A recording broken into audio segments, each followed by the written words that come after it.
Buenas tardes, hoy es 1 de junio de 2026. Dentro de 13 días se van a cumplir 40 años de la muerte de Jorge Luis Borges. Y como es de esperar, en Buenos Aires ya empezaron los homenajes. Seguramente muy recomendables, aunque estén dedicados a la obra del otro Borges. Parece chiste, pero no lo es tanto. Lo chistoso es la formulación del problema, eso del otro Borges. Formulación que debemos a la creatividad de Borges. Ahora, el problema en sí no es chiste, es real. Es asombroso, pero es real. Y ya no te asombrará tanto tampoco después de los 37 o 38 videos que viste. Videos que ojalá hayas visto en orden, porque si no, corres el riesgo de creer que las conexiones que estoy estableciendo son asociaciones más o menos libres, ¿no? Por semejanza, por aires de familia o porque me pintó. Y la verdad es que no es así. De manera que si alguna de las conexiones te suena descolgada, no la dejes pasar. O volvés atrás en los videos o me preguntás o la corregís. Mientras estemos de acuerdo en que estamos desencriptando lo que Borges previamente encriptó, después podemos disentir en la solución. Distinto a aquel que no acepta esta premisa básica, porque ese se queda en la dimensión visible de la obra de Borges, sin acceso a la subterránea. Y como hoy toca la muralla y los libros, lo digo de otra forma. Ese se queda del lado de afuera de la muralla. ¿Qué muralla? La muralla de metáforas que protegen el contenido más preciado de la obra de Borges. ¿Y qué pasa con los que se quedan del lado de afuera de la muralla? No pasa nada. Leen otra obra y homenajean al otro Borges. ¿Qué problema hay? En la muralla y los libros, el propio Borges le otorga legitimidad al juego de sombras que arroja su muralla, cuando afirma lo siguiente. Todas las formas tienen su virtud en sí mismas y no en un contenido conjetural. Todas las artes aspiran a la condición de la música, que no es otra cosa que forma. Voy a volver a este final. Pero ahora empecemos por el principio. La muralla y los libros es un texto escrito en 1950. Todo el mundo dice que se trata de un ensayo dedicado al primer emperador chino Shi Huangdi. No tenés más que googlearlo. Es más, si preguntas a la inteligencia artificial si se trata de un cuento o un ensayo, te va a responder, es un ensayo. Y sí, desde afuera de la muralla es lo que parece, un ensayo. Pero del lado de adentro, María Kodama Ulrica, la poderosa heredera de la obra subterránea de Borges, dice que La muralla y los libros es un cuento que trata de un laberinto intelectual. Escúchala, por favor. Borges traza distintos tipos de laberinto unidos al libro. Por ejemplo, en 1952, en otras inquisiciones, encontramos el cuento La muralla y los libros. Allí,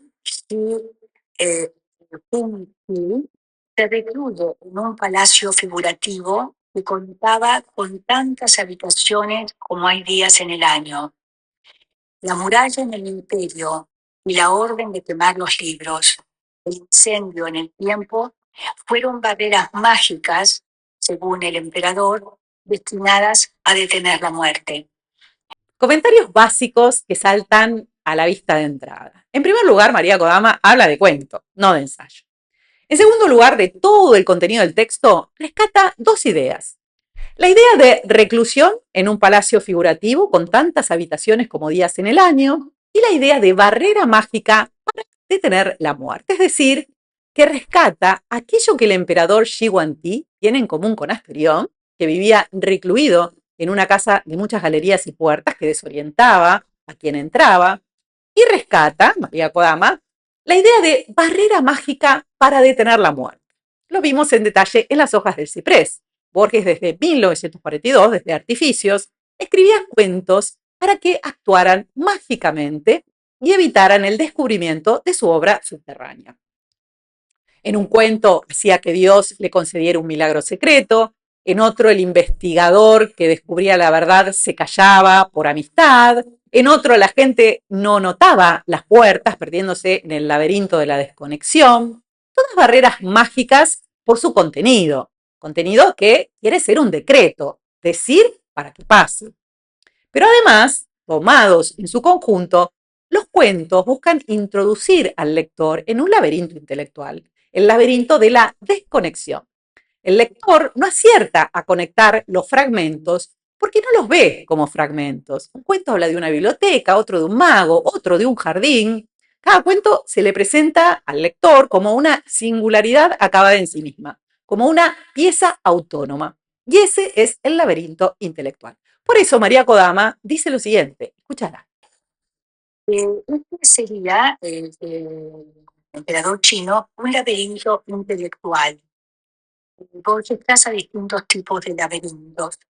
Esto sería un laberinto intelectual y estaría también dentro de este tipo de laberinto el de la biblioteca de Babel.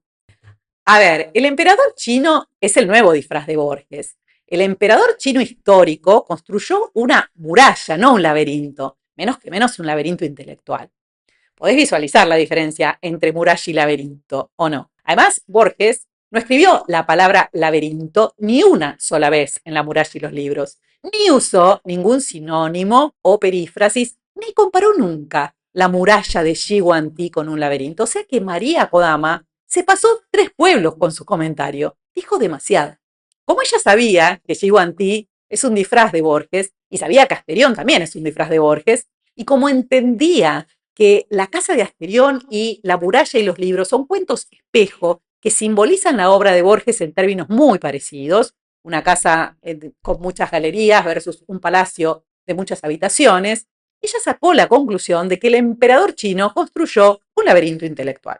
Debió sonar extraño a los que estaban escuchando desde afuera de la muralla en ese momento y a los que le escuchen en el futuro sin saber de la existencia de una obra subterránea cuya unidad permite hacer el cruce que ella hizo entre el personaje Shiguantí, el personaje Asterión y Borges, y entre la casa de uno y la casa de otro y la obra de Borges, porque del lado de adentro de la muralla la relación que hace María Kodama está bien hecha. La muralla y los libros se parece a la casa de Asterión. En ambos hay un texto autorreferencial subterráneo que tiene un efecto perturbador que llega hasta la superficie y que repercute en la versión del mito griego en un caso y en la versión de la historia de Shiguantí en el otro. Porque los palacios del siglo III a.C. en los que se refugiaba Shiguantí no eran figurativos, no eran palacios poéticos hechos de metáforas, de hipérboles y de sinécdoques. Claro que no, eran palacios piedra. Lo que pasa es que el palacio de piedra se ve perturbado por el texto subterráneo y deviene un palacio figurativo. El palacio figurativo sería el término medio entre el palacio de piedra de Shiguantí y la obra figurativa de Borges.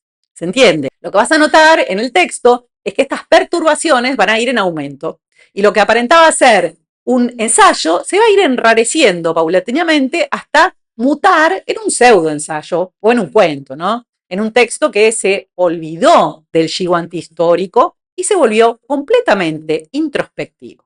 Ahora, para reconocer esto, algo de Shiguantí tenés que saber, ¿no? Por ejemplo, que fue el primer emperador chino, porque logró unificar y poner bajo su autoridad 7 reinos independientes que guerreaban entre sí, inaugurando la dinastía Qi o Qi, que le dio el nombre a China. Se decía que Shiguantí era fruto de una infidelidad de la madre, pero el trono, la verdad es que lo heredó del padre no biológico cuando tenía tan solo 13 años. Ni bien tuvo edad suficiente, se lanzó a la conquista de los otros reinos y los unificó bajo su poder absoluto, cosa que lo obligó a tomar, bueno, muchas medidas políticas y administrativas. Eliminó el sistema feudal, dividió el imperio en comandancias administrativas, estandarizó la escritura, porque cada reino tenía su escritura propia, estandarizó la moneda, para todos los reinos la misma moneda, y estandarizó el patrón de medida también. Construyó miles de kilómetros de caminos, conectó antiguos muros defensivos en los que fue una primera versión de la muralla china y también mandó quemar libros de literatura y de la historia previa a él. Y para consolidar esta última medida, mandó enterrar vivos a eruditos y sabios que habían leído los libros y podían recordar. Otra particularidad de Shiguantí fue que luego de sufrir un intento de asesinato, se volvió muy paranoico. Por temor a que lo matasen, dormía cada noche en un palacio distinto. Tenía muchos palacios con túneles, pasadizos y habitaciones secretas. Y no solo no quería que lo mataran, sino que Shiguantí además quería ser inmortal y se ayudaba tomando mercurio, cosa que obviamente le jugó en contra porque terminó muriendo de envenenamiento por mercurio. Aunque sin duda previó esta eventualidad, ya que había mandado hacer un ejército de terracota en tamaño real para situarlo estratégicamente en su tumba como protección post-morte. Bueno, hasta acá los datos enciclopédicos, muchos de ellos muy pintorescos, ¿no? El ejército de terracota, el mercurio para ser inmortal. Sin embargo, a Borges le interesaron dos medidas que no son tan pintorescas, son más frecuentes, más comunes. La construcción de la muralla defensiva contra los bárbaros y la quema de libros para abolir el pasado. Medidas de las que comenta lo siguiente. Que las dos vastas operaciones procedieran de una persona y fueran de algún modo sus atributos, inexplicablemente me satisfizo y me inquietó. Indagar las razones de esa emoción es el fin de esta nota. Sí, por favor, que Borges nos explique las razones por las cuales lo que hizo un emperador chino hace 2300 años a él lo satisface y lo inquieta a la vez. Cuando encima esas dos medidas, como el propio Borges reconoce en el renglón siguiente, no presentan ningún misterio histórico, ya que muchos otros príncipes quemaron libros y muchos erigieron murallas. Y si bien Shi Huangdi probablemente obró a mayor escala que los demás, tampoco fue la magnitud lo que resonó en la emocionalidad de Borges. Fue algo más. Escuchá lo que dice. Yo siento que los hechos que he referido son algo más que una exageración o una hipérbole de disposiciones triviales. Obvio que las medidas de Shi Huangdi son para Borges algo más que las medidas de Shi Huangdi. Son la proyección simbólica de las medidas que él tomó para proteger el contenido sagrado de su obra. Así como Shi Huangdi construyó una muralla de piedra contra los bárbaros, Borges construyó una muralla de metáforas contra el ego.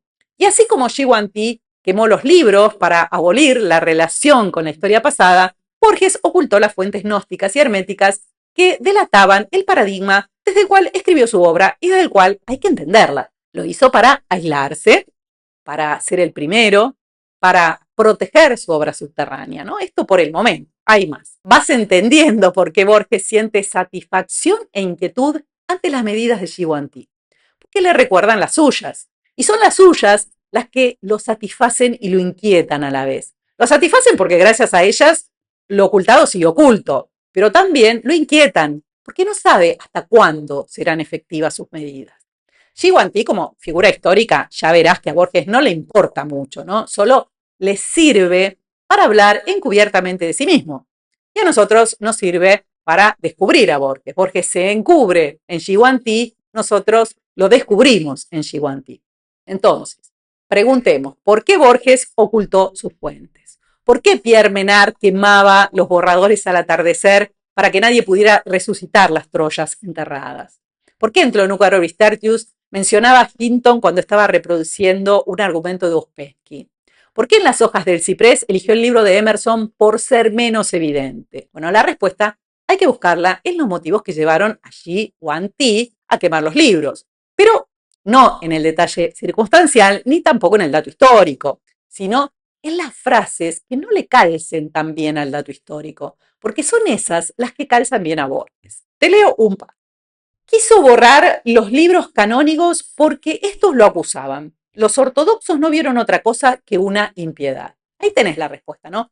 Borges decidió no revelar sus fuentes gnósticas y herméticas porque temió ser considerado un hereje. El nuevo pensamiento es una herejía cristiana. Ahora, preguntemos por qué Borges erigió una muralla hiperbólica de metáforas que protegiera toda su obra. Borges no protegió solamente ficciones, que fue donde encriptó el panteísmo idealista. Fíjate que en un momento Borges dice, a propósito de Shi Huangdi, que cercar un huerto o un jardín es común, no cercar un imperio. Paralelamente, cercar ficciones sería aceptable, pero cercar toda su obra posterior a 1938 parece exagerado. Y sin embargo, a partir de Pierre Menard, Borges empezó a escribir doble y nunca paró. ¿Por qué esta hipérbole? A ver qué nos confiesa a través de Shi Huangdi. Dice Borges, según los historiadores, Shi Huangdi prohibió que se mencionara la muerte y se refugió en un palacio figurativo que constaba de tantas habitaciones como días en el año. Estos datos sugieren que la muralla en el espacio y el incendio en el tiempo fueron barreras mágicas destinadas a detener la muerte. Bueno, aplicado al caso de Borges, yo diría que no pudo parar.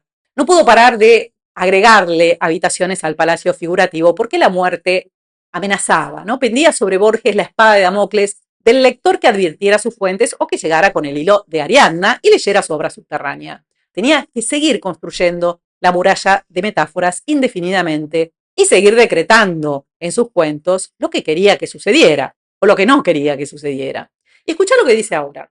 Herbert Allen Shields cuenta que quienes ocultaron libros fueron marcados con un hierro candente y condenados a construir hasta el día de su muerte la desaforada muralla, ¿no? Esta fue su condena por ocultar en los cuentos de ficciones una obra filosófica y herética. En 1985, a menos de un año de su muerte, todavía lo encontramos escribiendo doble en las hojas del ciprés, cuento en el que construye una nueva muralla de metáforas para referirse a su interminable muralla de metáforas que recién ahora comprobaba que había resultado inexpugnable. No hubo ni uno que lograra orientarse en su escritura doble. Cuando dice que Shi Huangdi fue aquel legendario emperador que inventó la escritura y la brújula, lo está diciendo de sí mismo, ¿no? Y acá tenés al texto subterráneo no ya perturbando, sino falseando la verdad histórica. Esto es falso respecto de Shi Huangdi. Borges fue el que inventó la escritura doble, que tenés que leer con brújula para no perderte. Sin brújula, sin hilo de Ariadna, sonaste, ¿no? Te perdés en el palacio figurativo, que es el laberinto de la desconexión, y por eso mismo es muralla que te deja fuera. Bien, a partir de ahora, Borges empieza con una lista de acasos. ¿Acaso Giguanti tal cosa? ¿Acaso Giguanti tal otra? Bueno, en esta lista de conjeturas improbables para Giguanti encontrás afirmaciones posta para Borges. Fija, primer acaso. ¿Acaso la muralla fue una metáfora? Bueno, desde luego, ¿no? En el caso de Borges, la muralla es doblemente una metáfora. Es una metáfora que alude a su escritura metafórica. Muralla como conjunto de estrategias intelectuales que oscurecen o impiden o confunden o dificultan la comprensión. Segundo, ¿acaso? ¿Acaso Xi Guangdi condenó a quienes adoraban el pasado a una obra tan vasta como el pasado, tan torpe y tan inútil? Yo sé lo que Borges está diciendo acá. Se está quejando de los lectores. El lector que necesita conocer sus fuentes, aquel que necesita establecer una filiación literaria o filosófica para entender las verdades sagradas que oculta su obra, a ese lector Borges lo condena a perderse en una obra torpe e inútil, una obra fragmentaria, llena de galerías, que no conduce a ninguna parte. ¿Te acordás lo que hacía Asterión con estos lectores que se perdían en su casa? Donde caían, quedaban, y los cadáveres ayudaban a distinguir una galería de otra. Acá es igual. Y ahora prepárate con el tercer acaso, porque obviamente te va a hablar de Teseo. Tercer acaso. ¿Acaso la muralla fue un desafío? Y Xi Guangdi pensó, los hombres aman el pasado, pero alguna vez habrá un hombre que sienta como yo, y ese destruirá mi muralla como yo he destruido los libros, y ese borrará mi memoria, y será mi sombra y mi espejo, y no lo sabrá. Porque no quiere que accedas intelectualmente a su obra, sacando conclusiones a partir de otras obras del pasado.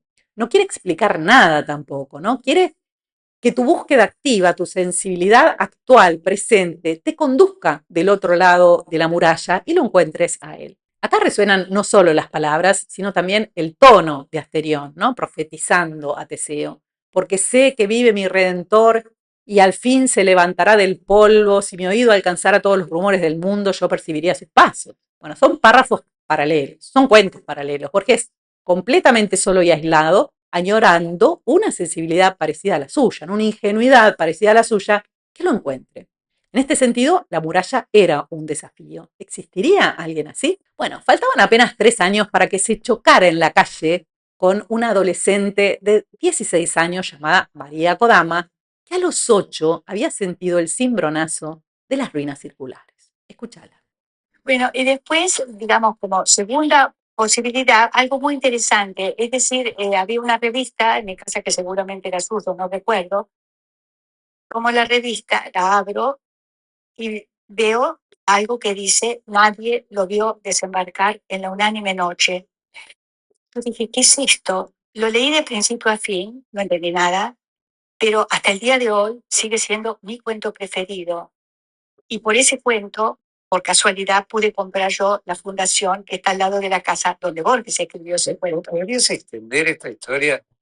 Claro, es muy linda porque fíjate, por Era ejemplo, unánime noche y en lo- así queda uno, así, ya tiene el día hecho. exacto. Entonces, años después, el año pasado creo que fue que se presentó en el Salón del Libro unas entrevistas que le hizo Victoria Ocampo a Borges, describiéndole fotografías. Y querían que yo hiciera el prólogo. Entonces me pasaron el libro para que pudiera hacer el prólogo. Y cuando llego a una foto, le dice Victorio Campo: bueno, acá digamos hay una escalera a la derecha, un jardín a la izquierda. Y Borges contesta: dice, entonces esa es la casa de la calle Anchorena, donde yo escribí Las ruinas circulares. Nunca en mi vida, ni antes ni después, escribí un cuento con la intensidad con que yo escribí ese cuento. Esa es la intensidad que le llegó a una chica de 10 años que no entendió nada.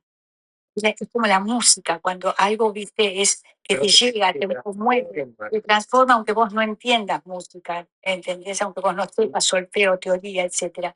Esa fuerza es la que me llegó a mí. Hay un par de acasos más. Cuarto acaso. ¿Acaso Shiguantí amuralló el imperio porque sabía que este era deleznable? ¿Modestia o inseguridad? No lo sé. Borges no era filósofo. Podía ser que, además de temer que desde la ortodoxia religiosa lo acusaran de herejía, temiera que desde la comunidad científica o filosófica consideraran su cosmovisión una pseudofilosofía. Quiero decir, quizá no estaba seguro de la fortaleza argumentativa de su obra. Entonces, encubría los argumentos dándoles una apariencia de disparate, ¿no? El excursus de Tlön Uparoris Tertius es un buen ejemplo. O sin llegar al disparate, dándoles una apariencia de cuentos fantásticos. Además, preferentemente se inclinaba siempre a ilustrar su cosmovisión, hacer que la idea abstracta encarnase en una historia concreta. Quinto acaso. ¿Acaso destruyó los libros por entender que eran libros sagrados? O sea, libros que enseñan lo que enseña el universo entero o la conciencia de cada hombre. Esto es coherente con todo lo anterior y especialmente con su deseo de ser comprendido desde la sensibilidad y la experiencia vital. Los libros gnósticos o herméticos o cabalísticos te enseñan intelectualmente, si es que enseñan algo, pero no te enseñan experiencialmente, ¿no? Si un libro de veras es sagrado, repite lo que vos ya sabés o lo que estás preparado a entender, ¿sí? Es decir, que nunca va a superar tu grado o tu nivel de conciencia, porque no podés acceder a otra cosa que supere tu nivel de conciencia. Y ya casi llegando al final de La muralla y los libros, nos encontramos con el decreto mágico de Borges, que quiere ser una profecía autocumplida, ¿no? Y además se las arregla para no ponerlo en boca de Shiguantí, lo pronuncia en su nombre. Dice o decreta: la muralla, tenaz en este momento y en todos, proyecta sobre tierras que no veré un sistema de sombras. Es la sombra de un César que ordenó que la más reverente de las naciones quemara su pasado, etcétera, etcétera, ¿no? Bueno, si creíste que por añorar a Teseo o a alguien con una sensibilidad parecida a la tuya, que lo comprenda, Borges había bajado la guardia, pues te equivocaste, ¿no? El decreto es terminante, que los lectores sigan contentándose ahora y siempre con el sistema de sombras que proyecta su muralla de metáforas. Después de todo, como decíamos al principio del video, todas las formas tienen su virtud en sí mismas. Todas las artes aspiran a la condición de la música, que es solo forma. No pasa nada con los que quedan del otro lado de la muralla, ¿no? Escuchan otra música, ¿qué problema hay? Además, Borges creía que la solución era siempre inferior al misterio, al menos desde el punto de vista estético. Porque mira lo que termina diciendo. La música, ciertos crepúsculos y ciertos lugares quieren decirnos algo, o algo dijeron que no hubiéramos debido perder, o están por decir algo. Esa inminencia de una revelación que no se produce es quizá el hecho estético. Es importante señalar que lo que acabo de leer es una reescritura del último párrafo del cuento El fin, que es la culminación del sur, ¿te acordás? En el fin, Recabarren, que es Dalman, que es Borges, que está en la cama del sanatorio a punto de recibir su revelación, siente que hay una hora de la tarde en que la llanura está por decir algo. Nunca lo dice, o tal vez lo dice infinitamente y no lo entendemos, o lo entendemos, pero es intraducible como una música. Inmediatamente Recabarren ve el duelo y ve morir a Martín Fierro. Muy interesante, porque se trata de dos párrafos que se refieren a la revelación. Revelación que sí se produce, aunque sea intraducible como una música, la de Borges, versus revelación que no se produce, la del lector. Ambas son música, ¿no? Aunque no son la misma música.